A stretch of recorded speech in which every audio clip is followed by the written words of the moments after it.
Welcome in BIS. Now we will understand the World Bank what said on good governance. इसके ऊपर हम लोग चर्चा करेंगे. I have told you earlier that the modern concept of good governance came from World Bank, है ना. World bank ने सबसे पहले 1989 में जो है सब सहारन अफ्रीकन कंट्रीज़ के लिए जो है आपको गुड गवर्नेंस को जो है आपको डेवलपमेंट एड के कंडीशन के तौर पर आपको ऐड किया था. चूँकि आपको वर्ल्ड बैंक का मानना था कि कहीं न कहीं जो उनके जो डेवलपमेंट एड जो है वो वाकई डेवलपमेंट में एक प्रॉपर रिजल्ट जो अचीव नहीं कर पा रहे हैं, तो उसकी एक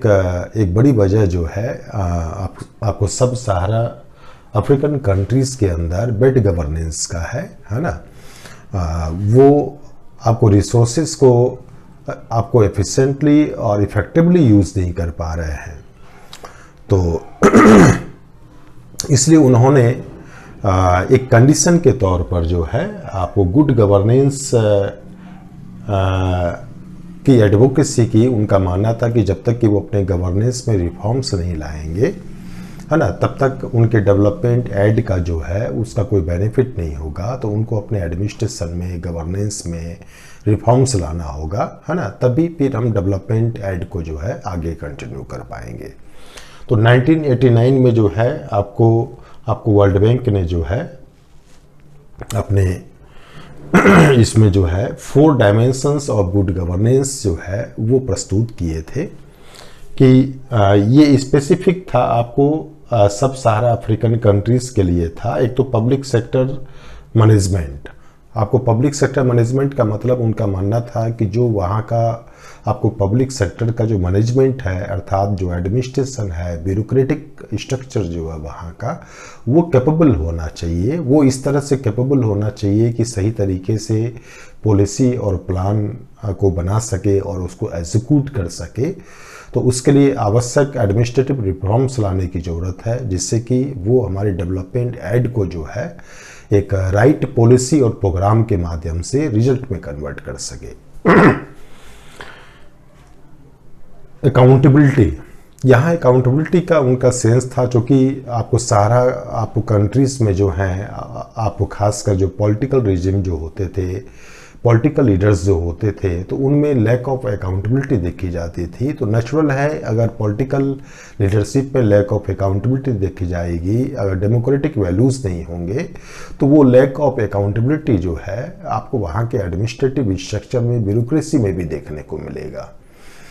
तो आपको दूसरा एक जो डायमेंशंस उन्होंने कहा था कि भाई इन कंट्रीज़ में जो है आपको अकाउंटेबिलिटी का सिस्टम इस्टेब्लिश होना चाहिए, है ना. या पॉलिटिकल लीडर हों या वो ब्यूरोक्रेटिक लीडर हों, वो अकाउंटेबल होना चाहिए रिजल्ट के प्रति, वर्क के प्रति. उसने फंड का कैसे यूज़ किया, है ना, कितना एफिशिएंटली यूज़ किया, तो इसके प्रति उनकी अकाउंटेबिलिटी होनी चाहिए पब्लिक के प्रति. लीगल फ्रेमवर्क, है ना. लीगल फ्रेमवर्क का मतलब कि जो है जो एडमिनिस्ट्रेशन जो है उसके डिस्क्रिशनरी आपको पावर्स जो है वो लीगल फ्रेमवर्क के अंडर में ही वर्क करें, है ना. रूल ऑफ लॉ वहाँ होना चाहिए और इंडिपेंडेंट जुडिशरी वहाँ पे होनी चाहिए. इस चीज़ का उन्होंने आपको एक कंडीशन रखा था, क्योंकि उनका मानना था कि जब तक रूल ऑफ लॉ नहीं होगा, है ना, आपको लॉ के हिसाब से, रूल्स के हिसाब से वर्क नहीं होगा, आपको तब तक डिस्क्रिशनरी पावर का मिसयूज होता रहेगा, करप्शन होता रहेगा, है ना. और लोग पावर्स का, अथॉरिटी का जो है मिसयूज करते रहेंगे. और ऐसी स्थिति में जो फंड हम दे रहे हैं उसका डेवलपमेंट के लिए जो है आपको राइट यूज़ जो है आपको यूज़ या यूटिलाइजेशन नहीं हो पाएगा. ट्रांसपेरेंसी एंड इंफॉर्मेशन एक्सेसिबिलिटी, कि जो कुछ भी गवर्नेंस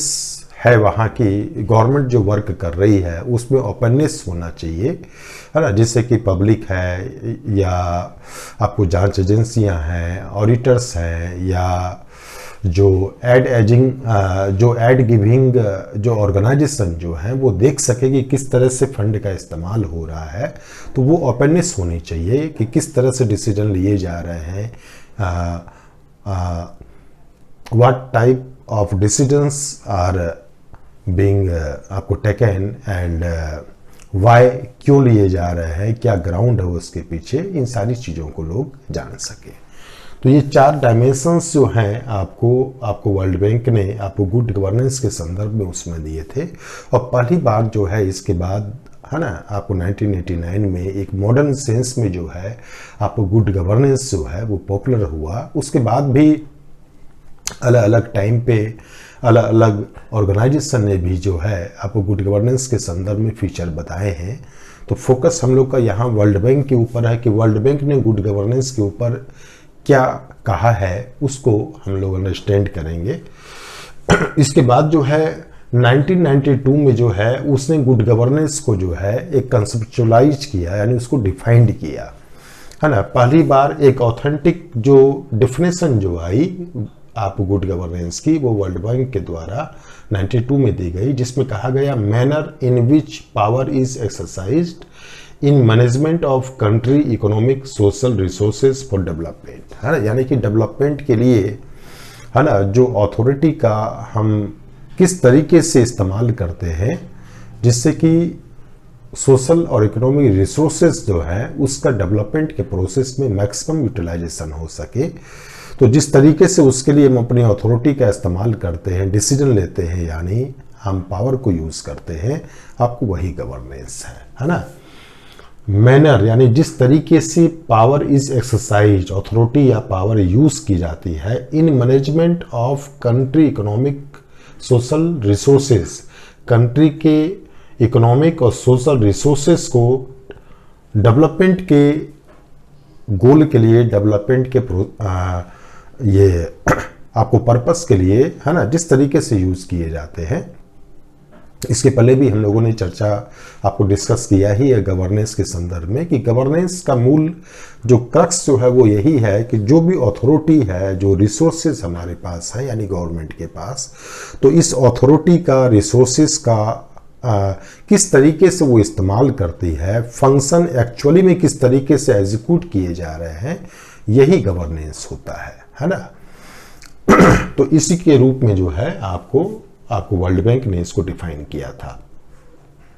और 92 में जो है, जैसे इसमें जो उन्होंने किया था सब सारा कंट्रीज के लिए स्पेसिफिक जो तरीके से 4 डायमेंशंस ऑफ गुड गवर्नेंस बताए थे, फिर 92 में जो है इसी का और जो है आपको ज़्यादा कंप्रिहेंसिव फीचर लेके गुड गवर्नेंस का जो है वर्ल्ड बैंक आया था। और कई फीचर उसने गुड गवर्नेंस के बताया कि गुड गवर्नेंस के लिए ये सिर्फ सब सारा कंट्री में नहीं, है ना, किसी भी कंट्री के लिए आपको, जो कि आपको वर्ल्ड बैंक जो है आपको डेवलपिंग कंट्रीज को जो है डेवलपमेंट के संदर्भ में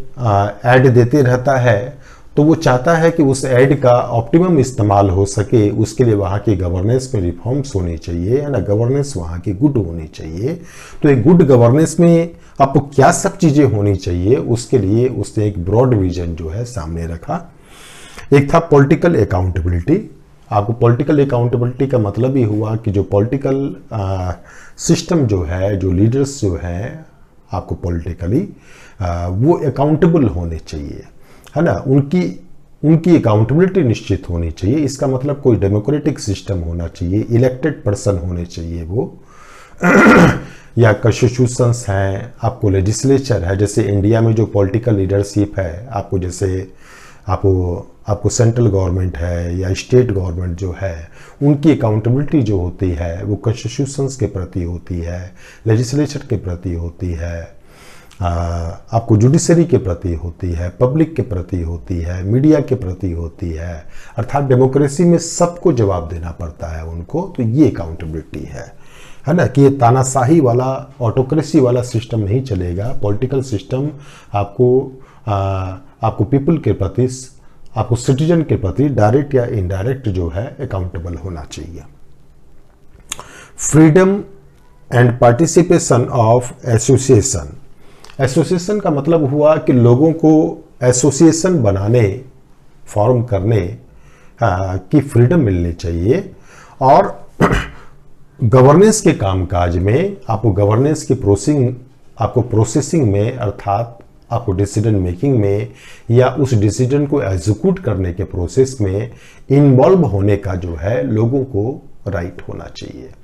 है ना। क्योंकि जहां पर भी आपको डेमोक्रेसी नहीं होती है, आपको वहां इंडिविजुअल फ्रीडम बहुत कम होता है। लोगों को ग्रुप बनाने का, ऑर्गेनाइजेशन आपको बनाने का, एसोसिएशन बनाने का फ्रीडम उतना नहीं होता है। और साथ ही उनको जो है आपको गवर्नमेंट के प्रोसेस में जो है उनको पार्टिसिपेट करने का जो है मौका नहीं मिलता है। वो केवल रिसीवर होते हैं, यानी गवर्नमेंट जो दे रही है वो सिर्फ एक रिसीवर के तौर पर उसको रिसीव करते हैं। कुछ कहने या उस पर अपना इन्फ्लुएंस डालने का उनको राइट नहीं होता है, जहां बेड गवर्नेंस होती है। तो आपको जो है वर्ल्ड बैंक के हिसाब से कि ऐसे कंट्रीज में जो है आपको जहां गुड गवर्नेंस है या हो सकती है, आपको वहां पे आपको लोगों को ग्रुप बनाने का, एसोसिएशन बनाने का और गवर्नमेंट की वर्किंग में पार्टिसिपेट लेने का जो है राइट होना चाहिए। इसके बाद लीगल फ्रेमवर्क। आपको फ्रेमवर्क का मतलब रूल ऑफ लॉ होना चाहिए, है ना। रूल ऑफ लॉ या रूल ऑफ कॉन्स्टिट्यूशन होना चाहिए, और इस रूल को इन्फोर्स करने के लिए, लागू करने के लिए, उसको एग्जीक्यूट करने के लिए एक इफेक्टिव जो है, एफिशिएंट जो है एडमिनिस्ट्रेटिव या इन्फोर्समेंट आपको मशीनरी होनी चाहिए, और साथ ही साथ एक इंडिपेंडेंट आपको जुडिशरी होनी चाहिए जो रूल ऑफ लॉ को इंश्योर कर सके, और रूल के अगेंस्ट अगर कोई काम हो रहा है, कॉन्स्टिट्यूशन के अगेंस्ट कोई काम हो रहा है, तो उसको रोक सके या उसको रद्द कर सके, है ना। तो legal framework, rule of law और इंडिपेंडेंट आप जुडिशरी। ओपननेस और ट्रांसपेरेंसी,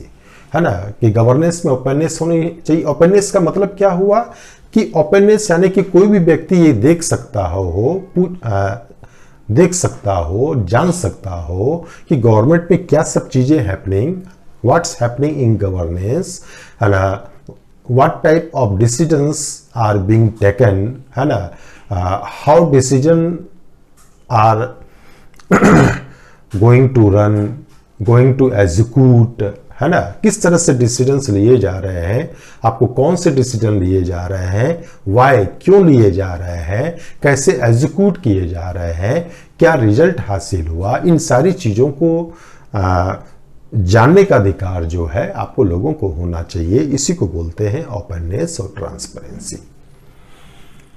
है ना। इसी से जुड़ा हुआ है फ्रीडम ऑफ इंफॉर्मेशन, है ना, कि आपको फ्रीडम ऑफ इंफॉर्मेशन का फ्लो जो है वो ओपन होना चाहिए, पब्लिक के बीच भी, अलग अलग ऑर्गेनाइजेशन के बीच भी, है ना, जिससे कि उसका पॉलिसी मेकिंग में, आपको डिसीजन मेकिंग में भी उसका इस्तेमाल हो सके।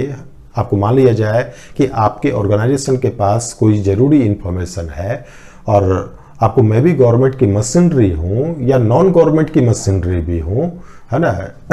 आप नॉन गवर्नमेंट एक्टर हूँ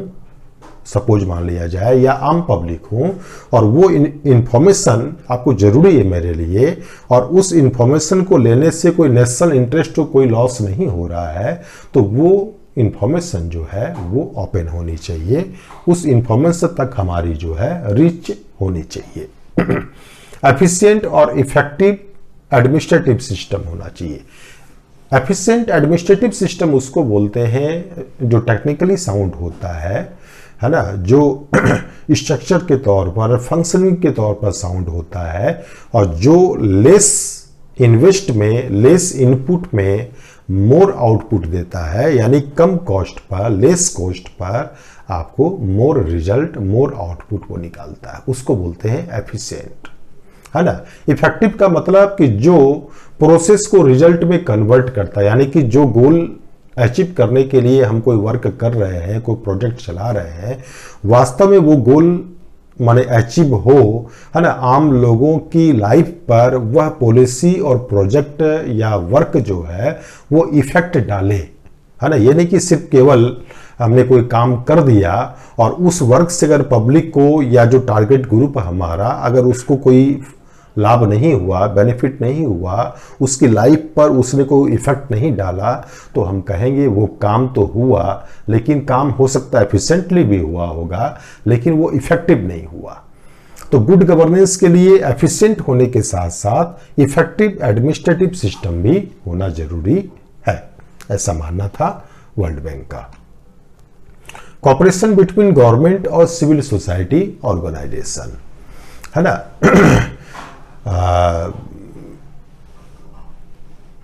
आपको कॉपरेशन बिटवीन गवर्नमेंट और सिविल, आपको सोसाइटी ऑर्गेनाइजेशन, और यहाँ आप प्राइवेट सेक्टर भी ऐड आप कर सकते हैं।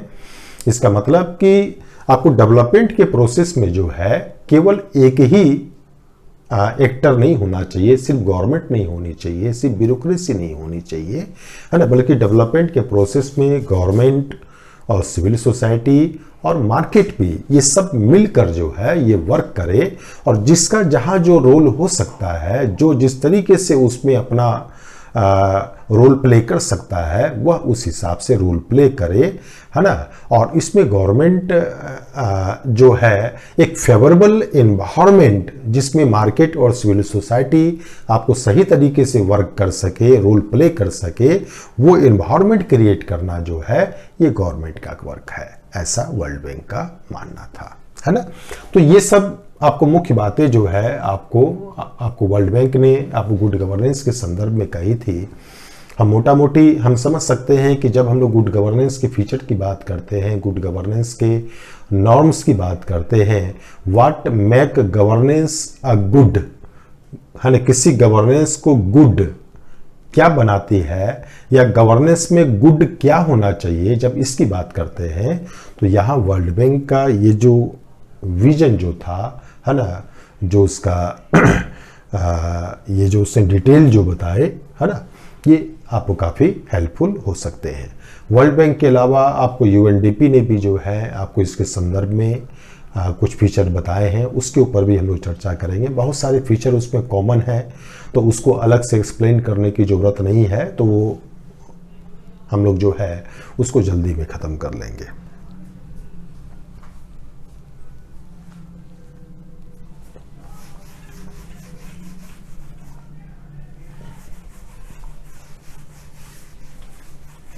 तो इसमें यूएनडीपी ने, जो यूएन का एक ऑर्गेनाइजेशन है, इससे 1994 में आपको सस्टेनेबल डेवलपमेंट के संदर्भ में जो है आपको गुड गवर्नेंस किस तरह की होनी चाहिए, उसमें कुछ आइडिया इन्होंने दिया था। एक तो पार्टिसिपेशन होना चाहिए, है ना, आपको गवर्नमेंट की वर्किंग में जो है आपको पब्लिक का या जो इंटरेस्ट ग्रुप आपको जिनके लिए आपको जिनकी लाइफ को जो गवर्नमेंट की पॉलिसी आपको या डिसीजन इन्फ्लुएंस करने वाले हैं, है ना, तो उनका पार्टिसिपेशन होना चाहिए, है ना। आपको पब्लिक का, आपको सिविल सोसाइटी ग्रुप का, मीडिया का, आपको जितना ज़्यादा पार्टिसिपेशन होगा, क्वालिटी ऑफ डिसीजन मेकिंग जो है उतनी ही ज़्यादा इम्प्रूव करेगी और वो डेमोक्रेटिक होगा, ऐसा यूएनडीपी का मानना था। रिस्पॉन्सिवनेस टू पीपुल, है ना, रिस्पॉन्सिवनेस का पीपुल का मतलब कि जनता के प्रति जो है, जनता की किसी भी समस्या को तुरंत रिस्पॉन्स करे गवर्नमेंट, है ना। कई बार आपने देखा होगा कि गवर्नमेंट को हम लोग अपनी प्रॉब्लम बताते रहते हैं, लेकिन गवर्नमेंट रिस्पॉन्स नहीं करती है, रिस्पॉन्स करती तो वेरी लेट करती है, और विद वार्म नहीं करती है, गर्मजोशी के साथ नहीं करती है। तो यहाँ रिस्पॉन्सिवनेस टू पीपुल का मतलब कि पीपुल की प्रॉब्लम के प्रति, है ना, गवर्नमेंट एक्शन में होनी चाहिए, रिस्पॉन्सिव होनी चाहिए, ये रिस्पॉन्स उसका फास्ट होना चाहिए और विद रिस्पेक्ट होना चाहिए। डेवलपमेंट ऑफ रिसोर्सेज, यहाँ इसका सेंस ये हुआ कि एक कंट्री के लिए ज़रूरी है कि वो डेवलपमेंट के लिए जो भी उसके पास रिसोर्सेज उपलब्ध है कंट्री के अंदर, है ना, या फिजिकल रिसोर्सेज हो या ह्यूमन रिसोर्सेज हो, सोशल कैपिटल हो, जो कुछ भी है, या कल्चरल आपको कैपिटल या रिसोर्सेज हो, है ना, तो उस रिसोर्सेज को जो है वो और ज़्यादा तरह से उसको वो इम्प्रूव करे, है ना, जिससे कि उस रिसोर्सेज को जो है हम देश के डेवलपमेंट में, कंट्री के डेवलपमेंट में जो है इफेक्टिवली इस्तेमाल कर सके, है ना, ये चीज़ है। अब जैसे इंडिया में जो है आपको पॉपुलेशन बहुत ज़्यादा है, तो यहाँ रिसोर्सेज डेवलपमेंट का मतलब क्या हुआ कि हम जो है अपने यूथ को हम एजुकेटेड करें, राइट सेंस में हायर एजुकेशन दें, स्किल डेवलपमेंट करें, राइट एटीट्यूड डेवलपमेंट करें, उनको मॉरली साउंड हम बनाएं, है ना, उनको हम मेहनती हम बनाएं, जिससे कि ये यूथ जो है ना, ये कंट्री के आपको डेवलपमेंट में जो है आपको बेटर कंट्रीब्यूशन वो दे सके। तो ये हुआ रिसोर्स का डेवलपमेंट, है ना, यही चीज़ है। अब मान लीजिए मिनरल्स देश के अंदर, और मिनरल्स जो है आपको ये हमारे अर्थ के भीतर जो है वो पड़े हुए हैं, हम लोग यूज़ नहीं कर पा रहे हैं, यूज़ कर रहे हैं तो अनसाइंटिफिक तरीके से कर रहे हैं। तो रिसोर्स को आपको डेवलपमेंट करने का मतलब हुआ कि उसको यूज़ जो हम करें, हम साइंटिफिक तरीके से करें, हम टेक्निकली साउंड तरीके से करें, कॉस्ट इफेक्टिव तरीके से करें, जिससे कि उसके जो है आपको मिनिमम इनपुट और इन्वेस्ट से जो है हम मैक्सिमम आउटपुट निकाल सके, है ना। तो ये हुआ development of resources. Rule of law, इसकी चर्चा हम लोग कर ही चुके हैं कि भाई पर्सन का रूल नहीं होना चाहिए, बल्कि लॉ का रूल होना चाहिए। लॉ के हिसाब से, कॉन्स्टिट्यूशन के हिसाब से, रूल्स रेगुलेशंस के हिसाब से आपको ब्यूरोक्रेट या आपको जो भी पॉलिटिकल लीडर्स हैं या कोई भी हो शासन में, वो डिसीजन ले। यानी कि आपको सोसाइटी के अंदर या वो रूलर हो या वो रूल्ड हो, वो रूल के हिसाब से चले, है ना। इसमें कोई मनमर्जी या अपनी इच्छा की आप रूलर हैं और आप जो चाहें आप डिसीजन ले सकते हैं, ऐसा नहीं होना चाहिए, है ना। डिस्कशनरी पावर जो है वो रूल के दायरे में यूज की जानी चाहिए। इनेबलिंग और फैसिलिटेटिव इन्वायरमेंट, गवर्नमेंट का एक वर्क यहाँ पर है कि इस तरह से वो इनेबलिंग इन्वायरमेंट, फैसिलिटेट करने वाला इन्वायरमेंट कंट्री के अंदर जो है क्रिएट करे, जिससे कि उसमें जो मार्केट है, आपको प्राइवेट सेक्टर हो या मार्केट हो या इंडिविजुअल हो, है ना, या आपको सिविल सोसाइटी ऑर्गेनाइजेशन हो, यानी जो कुछ भी जिस भी लेवल पे एफर्ट्स हो रहे हैं, उस एफर्ट्स को इंकरेजमेंट मिल सके, उसको एक राइट जो है इन्वायरमेंट मिल सके, ये क्रिएट करना जो है मतलब गवर्नमेंट का काम है। मान लिया जाए कि आप बिजनेस करना चाहते हैं, तो बिजनेस के लिए एक प्रॉपर इन्वायरमेंट क्रिएट करना ये गवर्नमेंट का काम है। आपको प्रॉपर इन्वायरमेंट का मतलब क्या हुआ कि बिजनेस को स्टार्ट करने के लिए आपको मिनिमम प्रोसीजर को फॉलो करना पड़े। बिजनेस को स्टार्ट करने के लिए अगर आपको कोई लोन चाहिए तो वो आपको आसानी से मिल जाए, ईजिली मिल जाए, उसका प्रोसीजर कम हो, है ना, उसमें कम से कम जो है गवर्नमेंट का इंटरफेरेंस होना चाहिए, कंट्रोलिंग होनी चाहिए। आपको बिजनेस को आपको बढ़ाने में अगर किसी स्किल्ड की ज़रूरत है तो ट्रेनिंग की व्यवस्था होनी चाहिए। एम्प्लॉय की ज़रूरत है तो जो है जॉब की मार्केट हमारी इतनी आपको डायनेमिक होनी चाहिए, इतनी डेवलप होनी चाहिए कि आसानी से इजीली जो है हम अपनी रिक्वायरमेंट के हिसाब से जो है एम्प्लॉय को हायर कर सकें, है ना। तो उसका मतलब ये है जो हमारे लॉज हैं, जो रेगुलेटरीज बॉडीज हैं, हमारे जो इंफ्रा है ना, या गवर्नमेंट का एटीट्यूड है, वो इस तरह से होना चाहिए कि जिससे कि जीने में, कुछ वर्क करने में हमें आसानी महसूस हो, हमें कुछ करने में अच्छा फील हो, है ना, हमें इनकरेजमेंट मिले। कुछ भी इनिशिएटिव करना चाहें हम अगर, तो हमें वहाँ पर एक फेवरेबल एनवायरनमेंट मिले, और ये क्रिएट करना जो है ये गवर्नमेंट का काम है।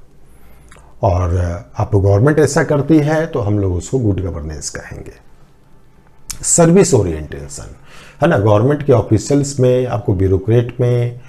आपको या पॉलिटिकल लीडर्स हों या आपको ब्यूरोक्रेट हों, उनके अंदर जो है आपको गवर्नेंस के अंदर, आपको शासन के अंदर जो है सर्विस का मोटिव होना चाहिए कि किस तरीके से हम पॉलिसीज और प्लान के माध्यम से हम आपको ज़्यादा से ज़्यादा पब्लिक को हम सर्व कर सकते हैं, उनकी तकलीफ़ों को हम दूर कर सकते हैं, ये मोटिव होना चाहिए। आपको सस्टेनेबिलिटी का मतलब कि जो भी आप वर्क करें, जो पॉलिसी या प्लान प्रोजेक्ट आप डेवलपमेंट के संदर्भ में आप क्रिएट करते हैं, एग्जीक्यूट करते हैं, तो वो इस तरह से होने चाहिए जिससे कि हमारे एनवायरनमेंट को जो है नुकसान तो नहीं ही हो, लॉस तो नहीं ही हो, आपको साथ ही साथ इन्वायरमेंट को भी उससे कुछ बेनिफिट अगर हो जाए तो ये एक सरप्लस वाली बात होगी, है ना। इसका मतलब कि इन्वायरमेंट और फ्यूचर की जनरेशन के इंटरेस्ट को ध्यान में रखते हुए हम अपने डेवलपमेंट को प्लान करें और उसको एग्जीक्यूट करें। पीपल रूल यानी कि शासन के लोग और शासन का प्रोसेस, गवर्नेंस से जुड़े पर्सन जो है, ऑफिसर्स हैं, लीडर्स हैं, है ना, या गवर्नमेंट की ऑफिस है या कोई इंफॉर्मेशन है ना, वो सब चीज़ें जो है वो आपको पीपुल यानी सिटीजन के रिच में यानी पहुंच में होनी चाहिए, है ना। मान लिया जाए आप डीएम से मिल ही नहीं सके, आप मिनिस्टर से मिल ही नहीं सके, तो फिर डेमोक्रेसी किस चीज़ की। तो इसका मतलब हुआ कि आम जनता यानी कि जो मास जो पीपुल जो है उसकी रिच के अंदर यानी उसका एक्सेस होना चाहिए आपको गवर्नमेंट की इंफॉर्मेशन तक, आपको गवर्नमेंट के ऑफिस तक, आपको गवर्नमेंट के ऑफिसर तक उनकी रिच होनी चाहिए, आसान इजी रिच होनी चाहिए। इस तरह की गवर्नेंस जो है आपको सोसाइटी में इक्विटी और इक्वलिटी को इस्टेब्लिश करने का वर्क करेगी, ये बात है। जेंडर बैलेंस यानी कि इस तरह की पॉलिसीज और प्लान हम एग्जीक्यूट करेंगे, उसको बनाएंगे, है ना, जिससे कि जो जेंडर डिस्क्रिमिनेशन है ना, वो कम से कम हो सके। अगर कोई सोशल कोई नॉर्म्स या कोई ट्रेडिशंस कस्टम्स हमारे अगर वुमन के अगेंस्ट अगर जा रहे हैं तो हम लॉस के माध्यम से हम सोसाइटी को अवेयर करके जो है उनके ट्रस्ट को जीत कर जो है उनको विश्वास में लेकर जो है हम वुमन एम्पावरमेंट के अनुकूल जो है हम एम्पावरमेंट क्रिएट करेंगे। और वुमन को एम्पावर करने के लिए या उनको पॉलिटिकली राइट देना पड़े या पॉलिटिकली उनको कुछ एडवांटेज देना पड़े या रिजर्वेशन देना पड़े, है ना, वो दे ही रहे हैं हम लोग, या किसी भी तरह के उनको हेल्प करना पड़े जिससे कि उनका स्टेटस थोड़ा इम्प्रूव हो जाए, है ना, वो मेन स्ट्रीम में आ जाए, उसके लिए वो वर्क करे। अकाउंटेबिलिटी होनी चाहिए गवर्नेंस के अंदर, है ना। जो आपको गवर्नेंस के अंदर वो चर्चा हम लोग कर ही चुके हैं, लीडर्स हों आपको या ब्यूरोक्रेट हों, है ना, उनकी आपको पब्लिक के प्रति जो है ना, या जो आपको पब्लिक इंटरेस्ट को रिप्रेजेंट करने वाले जो अन्य इंस्टीट्यूशंस हैं, मीडिया है, लेजिस्लेचर है, जुडिशरी है ना, इन सब के प्रति अकाउंटेबिलिटी होनी चाहिए। तो ये सब फीचर जो बताए थे यूएनडीपी ने आपको 94 में, इसको हम लोग अगर ले लें और वर्ल्ड बैंक ने जो बताए थे उसको हम अगर ले लें और उन दोनों में आपको जो कॉमन चीज़ें हैं उसको हम अगर ले लें और जो स्पेसिफिक है उसको हम लोग ऐड कर दें, तो एक आप गुड गवर्नेंस के संदर्भ में जो है एक काफ़ी अच्छा हमारा एक आप कह सकते हैं कि गाइडलाइन जो है वो आपको डेवलप हो सकता है। आज की डेट में जो है आपको मैक्सिमम गवर्नमेंट जो वर्क कर रही है आपको गवर्नेंस को गुड बनाने के डायरेक्शंस में, वो कहीं ना कहीं जो है वर्ल्ड बैंक और यूएनडीपी के इन्हीं नॉर्म्स को जो है आगे बढ़ाने की कोशिश कर रही है। इसमें भारत का क्या स्टेप है, इंडिया ने हाउ मच इंडिया इज आपको प्रोग्रेसिव इन दिस डायरेक्शन, है ना, क्या अब तक आपको गवर्नमेंट ने किया है, तो we will understand in later class. उसके बाद हम लोग इसके इम्पोर्टेंस पे थोड़ा समझेंगे, क्रिटिसिज्म कुछ और डायमेंशंस है उसके ऊपर डिस्कस करेंगे। Thank you.